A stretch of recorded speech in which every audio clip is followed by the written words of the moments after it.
nosso caso, isso faz sentido. Porque quando você pensa num jogo de primeira pessoa, você tem a câmera é a visão do personagem, o audio listener são os ouvidos dele. Né? Por que a gente tem esse esquema de audio source e audio listener? O exemplo que eu gosto de dar é o seguinte: imagina que você está fazendo um jogo em que você tem que se infiltrar numa base de dados. Você não pode ser capturado. Tá? Então, você tem a visão do personagem, você tem o audio source, o audio listener junto com a câmera, que são os ouvidos do personagem. E aí o audio source podem ser os pés dos soldados que estão andando pela base. Tá? Se esse soldado está longe de você, ou seja, se o audio source está longe do audio listener, o que você vai ouvir? Você vai ouvir os passos. Você vai ouvir baixinho. Quando esse audio source está perto de você, você vai ouvir? Você vai ouvir alto, certo? Se esse audio source está à tua esquerda, você vai ouvir só no canal esquerdo. Se ele está à tua direita, você vai ouvir no canal direito. Por aí vai. Então é por isso que você trabalha com o audio source e com o audio listener. A nossa câmera, se a gente selecionar ela já tem aqui, ó lá, o audio listener. E aqui no ponto onde eu gero a minha bala, eu vou colocar um audio source. Então eu venho aqui em component, audio source. E agora eu vou configurar a variável shoot clip da minha arma. Eu tenho um arquivo .wave, podia ser um .mp3, um .ogg, sei lá, ponto qualquer coisa de áudio. E aí eu pego esse ponto bem, esse arquivo wave que eu trouxe aqui, e configuro lá na variável. E aí,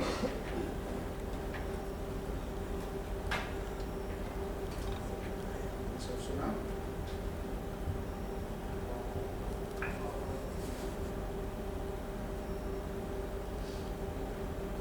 Você não está em lugar nenhum, né? Eu vou fazer aqui no meu computador.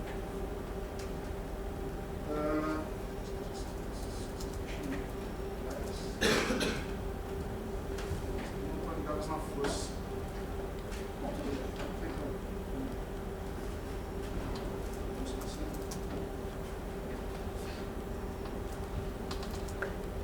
Agora sim.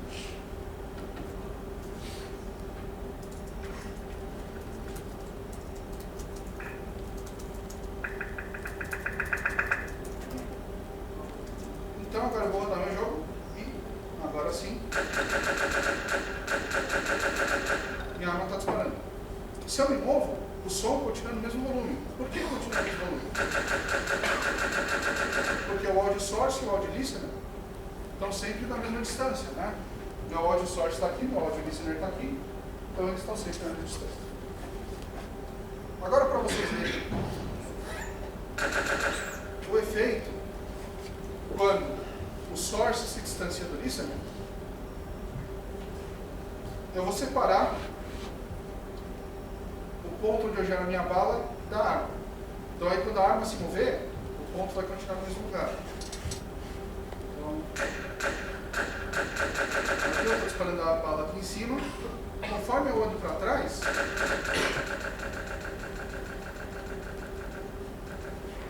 o som fica mais baixo. Conforme eu me aproximo,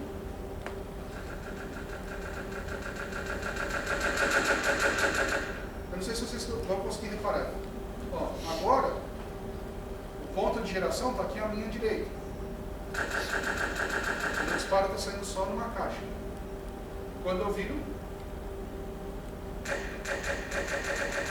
começa a sair só no outro canal. Tá? Então, é assim que funciona o audio source e o audio listener. Tá? Legal. Então, nossa arma está disparando. Agora, a gente vai fazer um inimigo, para a gente ter no que disparar. Tá? Então eu tenho aqui um pacote que é um robô. Estou importando ele para dentro do meu jogo.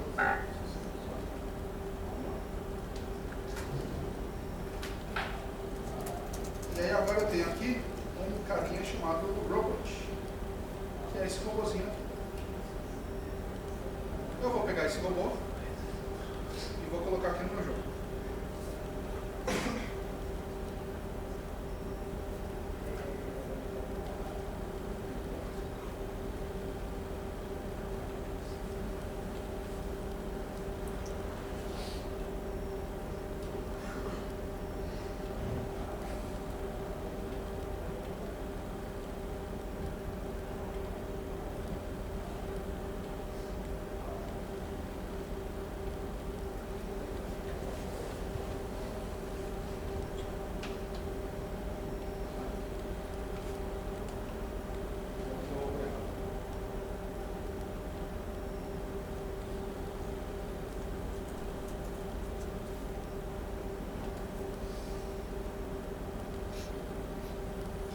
Eu tenho aqui, ó.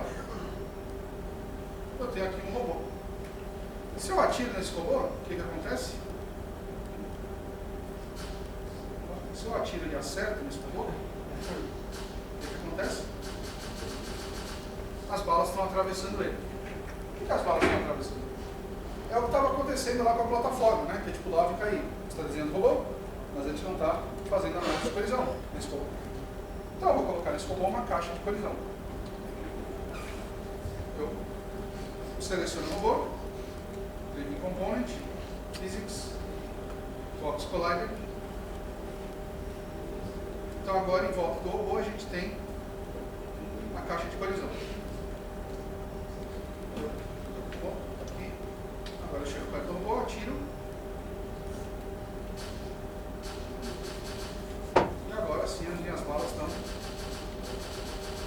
pegando no robô. E o que eu quero que aconteça quando uma bala acerta o robô? Eu quero primeiro que o robô desapareça. Eu quero que a bala desapareça. Eu quero fazer um efeito ali de explosão. Eu quero fazer um efeito visual. Tá? Então, eu tenho aqui um script chamado Bullet Hit.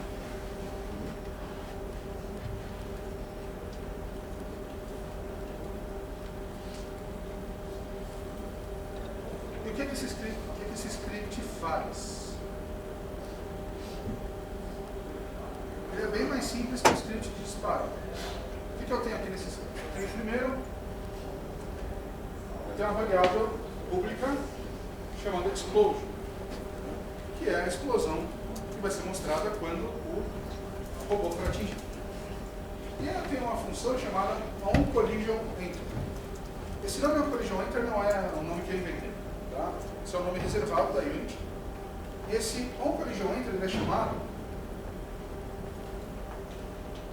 quando o seguinte acontece. Eu tenho aqui o meu robô. O meu robô tem a caixa de colisão que a gente definiu em volta dele, certo? No momento que o objeto, no caso a bala, toca nessa caixa de colisão, e só quando ele toca, é disparada a função OnCollisionEnter. Tá? E essa função OnCollisionEnter recebe uma variável order, que é justamente o objeto que colidiu com essa caixa de colisão. No nosso caso, a bala. Legal. Primeira coisa que eu faço dentro dessa minha função OnCollisionEnter. If order GameObject-tag, ou seja, se a tag do objeto que colidiu for bullet, e é por isso que lá quando a gente estava criando a bala, a gente criou a tag bullet, né, para verificar essa colisão. Para evitar o quê? Para evitar que o meu personagem encoste no robô e o robô desapareça. Eu não quero que isso aconteça. Eu quero que o robô só desapareça quando uma bala encosta nele. Então eu verifico. Foi uma bala que encostou no robô? Foi. Se foi uma bala, o que eu faço? Eu destruo o robô, eu destruo a bala e o Instantiate Explosion. Eu crio uma cópia da minha explosão. Legal, então vamos lá.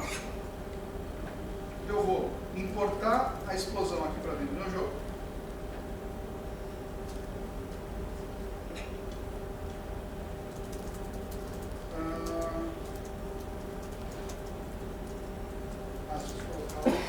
Bullet Hit no meu robô. E agora o meu robô tem aqui o script Bullet Hit, que tem a variável Explosion. Nessa variável explosion, eu vou colocar esse prefab aqui, ó, fire explosion base. Eu boto esse cara aqui, clico em play, no robô. E agora quando eu atiro no meu robô, aí. De novo.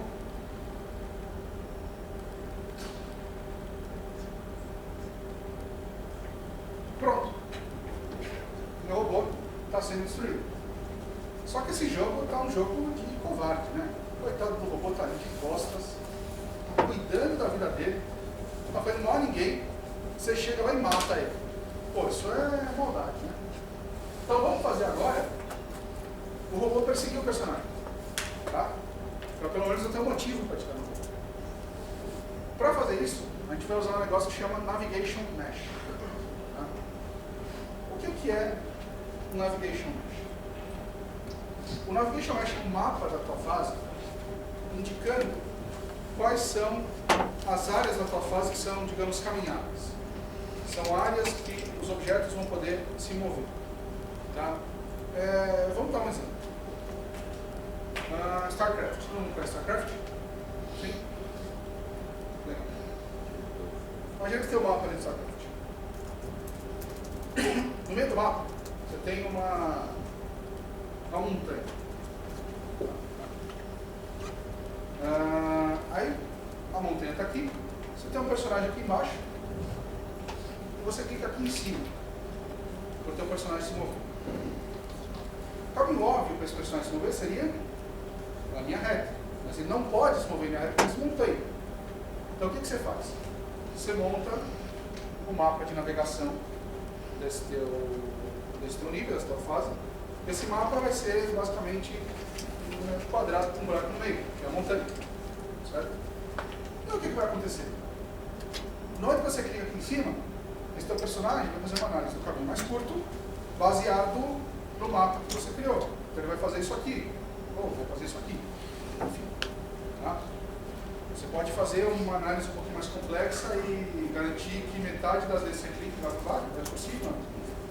Mas o importante é, ele vai desviar da montanha, porque ele sabe que ele não pode caminhar para aquela região da montanha. Tá? Então isso é um Navigation Mesh. A primeira coisa que você tem que fazer para criar um Navigation Mesh em Unity é informar para a Unity quais partes da tua fase vão fazer parte do Navigation Mesh. No nosso caso, a gente vai pegar, olhando a nossa fase aqui de cima, a gente vai pegar todas essas plataformas aqui e essas plataformas vão fazer parte do Navigation Mesh. Para eu falar para a Unity que um objeto vai fazer parte do Navigation Mesh, eu tenho que fazer essa configuração aqui de static. E aí, eu tenho essa configuração de Navigation Static. Quando eu configuro esse objeto como Navigation Static, eu estou dizendo para a Unity o seguinte: Unity, na hora que você criar um Navigation Mesh para essa fase, leve em consideração esse objeto. Esse objeto vai fazer parte do Navigation Mesh. Isso é tudo que você tem que fazer. Convenientemente, todas as minhas plataformas já estão configuradas como Navigation Static. Porém, aquele meu piso lá embaixo, que eu criei originalmente, quando a gente começou, que agora está com a textura de areia, esse piso não é Navigation Static. Porque ele está debaixo dessa piscina radioativa. O robô não pode. Legal. Configurei tudo como Navigation Static ou não. Aí o que eu faço? Eu venho aqui em Window, Navigation, ele abre essa janela de Navigation para mim. Eu venho aqui embaixo e clico em Bake. No que eu clico em Bake, eu tenho que salvar minha cena. Salvei, pronto, acabou. Agora, se vocês repararem aqui, olha só. As plataformas da minha fase estão com essa tonalidade azul, tá vendo? Essa tonalidade azul, até o final da noite eu trago isso. Essa tonalidade azul me indica qual que é o Navigation Mesh dessa minha fase. Tudo bem. Então agora criado o Navigation Mesh, criado o Navigation Mesh, eu tenho que falar para o meu robô duas coisas. Primeiro, robô, você vai perseguir um alvo. No caso, o alvo vai ser o personagem, vai ser a gente. Segundo, robô, não sai da Navigation Mesh. Se mantenha dentro da Navigation Mesh. Tudo bem. Eu vou fazer isso com dois scripts. Eu não vou entrar em detalhe do que esses scripts fazem. Esses scripts estão disponíveis no site da Init. Você pode baixar, você pode usar eles nos seus jogos. Tá? Então eu não vou entrar em detalhe do que eles fazem. Eles são um pouco mais complexos, mas eles estão disponíveis. Você baixa, usa, você não precisa saber o que eles fazem. Se você quiser saber, ótimo. Pegue o script e estude. Eu tenho aqui então um script chamado Agent Locomotion e um script chamado Robot Controller. Eu vou pegar esses scripts, vou trazer para dentro do meu jogo e vou colocar eles no robô. Agent Locomotion, Robot Controller, boto eles no meu robô. Então agora no robô, tem esses dois caras. O Agent Locomotion é o cara que fala para o robô, o robô se mantenha no Navigation Mesh. E o Robot Controller é o que fala para o robô, persiga este alvo. Então a gente tem que configurar aqui o Nav Target. E qual que vai ser o Nav Target? O nosso personagem. Aqui, bota aqui o First Person Controller. Pronto. Roda o meu jogo. E lá vem o robô atrás de mim.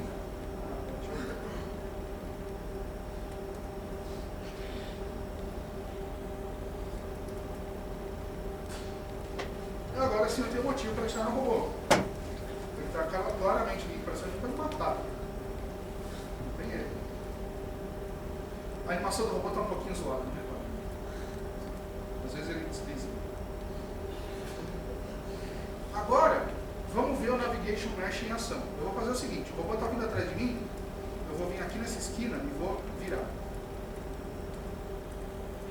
Aí eu vou pausar meu jogo.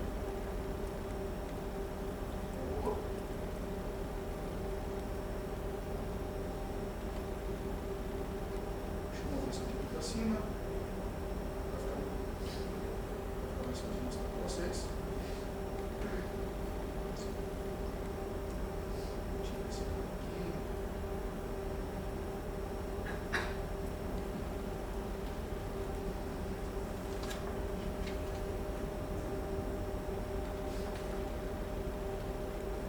Então, olha só. Não sei se vocês estão conseguindo ver bem aí, mas vamos lá. Esse cara aqui é o robô. Tá? E aqui está o jogador. Ok? Qual seria o caminho mais fácil para o robô chegar no jogador? Seria fazer isso aqui, certo? Mas ele não pode fazer isso, porque essa região aqui não faz parte do Navigation Mesh. Tá? Eu não sei se o pessoal, pelo menos o pessoal da frente consegue ver, tem uma linha vermelha vindo do robô, vindo para cá e para cá. Essa linha está me indicando o caminho que o robô vai fazer, o caminho que já foi calculado para o robô fazer, respeitando o Navigation Mesh. Tá? Então, se eu começar aqui a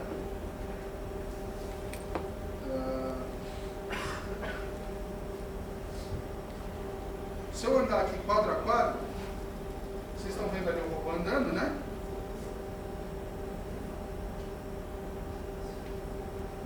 Ah, não. O robô está andando. A hora que ele chegar ali, ele vai virar e vai começar a vir atrás do personagem. Então ele está vindo atrás do personagem, respeitando o mapa de navegação que eu criei. Ok? E agora, para finalizar, eu posso pegar esse robô, posso criar um montão de cópias dele aqui e colocando pela fase. Então, aqui.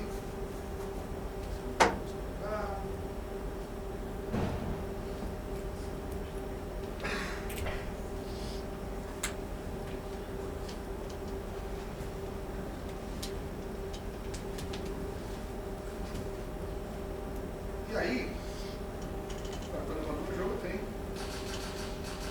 um monte de robôs me perseguindo. Todos vindo atrás de mim, todos respeitando o mapa de navegação. Bom, então esse foi o básico. Então a gente saiu do zero em 1h30, aí a gente chegou nessa quase fase de priorização. Perguntas? Vamos lá, professor. Esse Navimesh ele criou um pathfinding, né? Fala um pouquinho mais alto. O Navimesh ele criou um pathfinding pro seu personagem, né? Isso. Pro seu player. Tem como fazer um pathfinding dinâmico para isso? Já faço no Unity, pronto, assim. Sim. Você quer dizer, você tem objetos móveis dentro do meu mapa de navegação? Não, tipo, por exemplo, você tem um StarCraft da vida, você clica pro seu objeto lá, mas daí tem uma parede no meio, né? Ele tem que dar a volta na parede. De alvos. Ele consegue, de alvo não, de obstáculos. É, isso. Ele consegue fazer análises, ter um obstáculo na frente dele, ele desvia. Mas isso dinâmico, por exemplo. Dinâmico, sim, na hora. Um obstáculo que sobe e desce. Assim. Com o Navimesh. Se ele não tivesse, por exemplo, você não. É uma porta que abre e fecha. É o único caminho na direção do alvo. O que ele vai fazer? A porta fechou, ele vai parar, vai esperar sair e ele vai andar de novo. Mas aí você não teria que dar um outro bake do Navimesh? Ou não? Não, porque o obstáculo não faz parte do navegante. O obstáculo é um objeto que ele está colidindo. Ele colidiu com o objeto e não consegue se mover. Né? Aí ele vai continuar. Se você tiver mais de um caminho, o que vai acontecer? Vamos lá, você tem essa parede, mas você pode ir por aqui. Esse é o caminho mais curto. A hora que esse objeto bloqueia, se ele vê que não consegue, ele consegue calcular dinamicamente. Isso é automático já, não? Sim. Entendi. Mais perguntas? Quais são os Formatos 3D? Não, assim, eu não sou modelador. Eu sei que qualquer modelo que você cria, por exemplo, Studio, ZBrush, Blender, Maya, Matchbox, qualquer software de modelagem você consegue importar. Porque na verdade a gente vai pegar esse modelo e vai, internamente ela vai converter para FPX. Mas você pode pegar um ponto 3DS. Você pode pegar e jogar. Não importa assim, os softwares, digamos, conhecidos de mercado, né? Se você fizer o seu modelo Dante 3D e criar um formato com o Dante 3D que você criou, a gente vai te colocar com isso. Mais perguntas?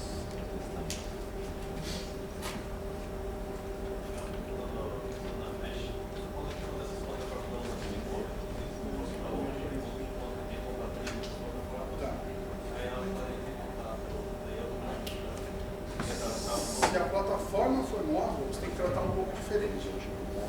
Porque o que vai acontecer? Você faz o base, o mesh ele não é alterado dinamicamente. Então você fez o mesh com aquela base com aquela plataforma, mas que a plataforma foi pro lado, foi pro cima, agora, o base continua lá. O teu personagem que vai fazer, vai caminhar. Se a gravidade estiver atuando nele, vai cair. Né? Então, aí a plataforma não vai fazer parte do teu não vai fazer parte da teu. Você faz ali uma validação. O ponto que termina ali, você bota uma trigger, bota uma caixa de colisão com trigger, e ali você faz a análise da posição da plataforma. Se a plataforma estiver na posição, você move o personagem até o próximo ponto. Aí você tem que fazer isso. Ele vai conseguir seguir no momento que a plataforma estiver ali. Ele vai seguir até o ponto que ele consegue. Se a gente cair dessa plataforma, por exemplo, então vamos lá. Aqui é o final da plataforma. O personagem caiu ali embaixo, o robô vai chegar aqui e vai parar. Que é o máximo que ele consegue chegar. Se eu me mover para cá, o robô vai andar para cá. Mas ele não vai cair junto. Entendeu? Ele vai chegar o mais próximo possível, respeitando os limites da...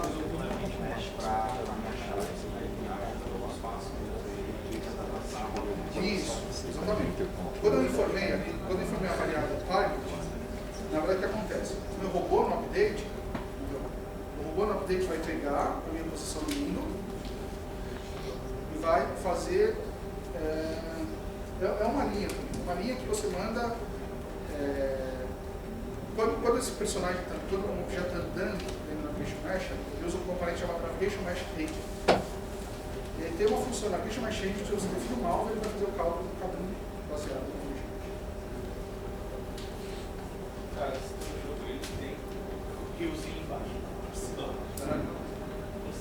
você jogar na linha de ver, eu ia passar direto ali. Isso, ia ficar de pé embaixo do lugar onde você ia ver a parte de cima do teto. Na verdade, e a parte interna não vai ter nada assim, vai ser o vivo configurado. Na verdade, faria isso? Na verdade, isso é só um efeito visual, né? Se eu cair, ó, não acontece nada, se eu olhar para cima não tem nada. Não dá nem para ver o teto, na verdade. Exato. Porque é só a superfície, parece assim. Isso. Como é que você faz? Isso, não é que não dá ali para fazer que a água está dentro da. Você coloca uma caixa de colisão bem fininha, o tamanho da caixa de colisão é dimensionado, né? Não é fixo. Então você faz uma caixa bem fininha na superfície da água.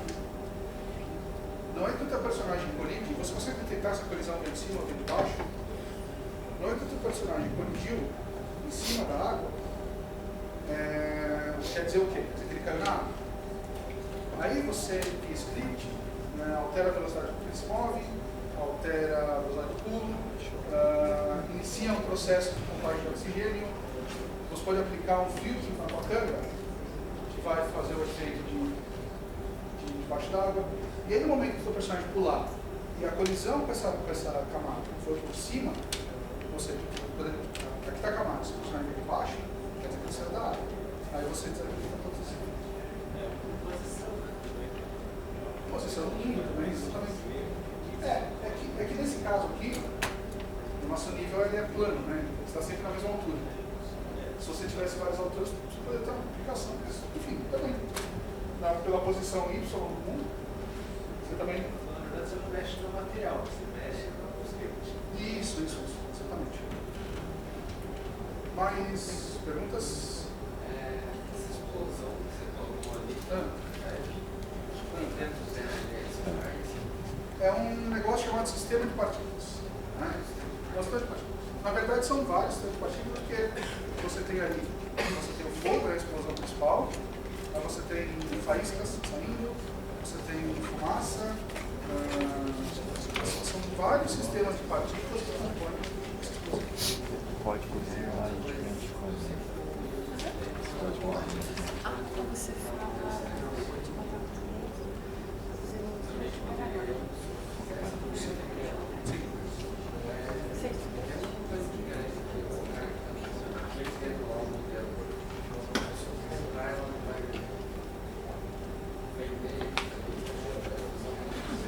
a gente tem, existe um processo de aprovação. Né?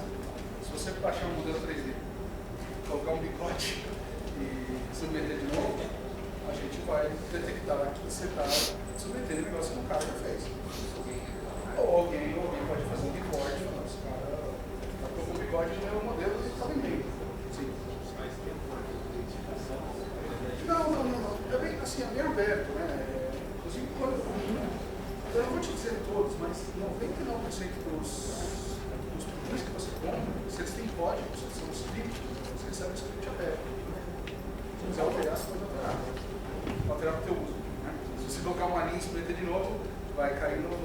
Mas não existe um tipo de assinatura digital. Não existe. Mas sim. Versionamento, cara, como é que tu trabalha para versionar teus fontes? Você pode trabalhar em 2, em 3?